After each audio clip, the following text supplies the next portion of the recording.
Selebgram Lucinta Luna membagikan kabar terbaru kondisi kesehatannya pasca operasi pemotongan jakun dan tulang ekor. Diketahui Lucinta Luna hingga kini masih berada di Korea Selatan dan menjalani pemulihan pasca operasi bedah. Sempat mengabarkan kondisinya membaik, Lucinta Luna kini mengatakan jahitan di lehernya sobek. Lantaran ia sempat membuat konten sambil berjoget di akun Instagram pribadinya @lucintaluna_manjalita.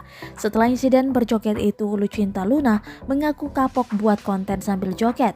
Pasalnya, kini kondisi jahitan di sekitar leher dan wajahnya masih belum kering pasca operasi, sehingga hal itu sangat mudah untuk kembali sobek. Kini, ia kembali menjalani perawatan. Ratu kapok joget-joget lagi, leherku jadi sobek lagi jahitannya karena kemarin belum kering. Jelas Lucinta Luna, Senin 18 Juli 2022.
Terima kasih sudah nonton.